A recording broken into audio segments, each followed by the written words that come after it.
Това е моят бял пшеничен квас, който е прекарал последните 3-4 дни в хладилника на студено. Той е с малко по-ниска хидратация, но е напълно готов за работа.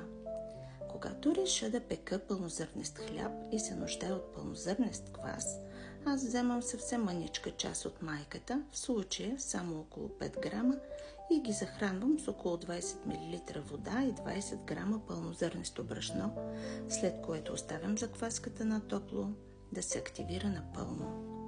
Ето колко е лесно да трансформираме основния си квас от бял в пълнозърнест, без да се налага да поддържаме и да се грижим постоянно за повече от една основна закваска у дома.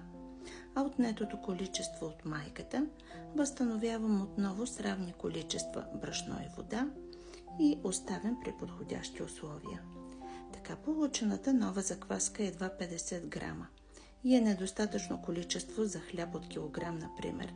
Затова я захранвам още веднъж с равни количества брашно и вода, изчакваме да се активира и чак тогава я влагам в пълнозърнестото си печиво.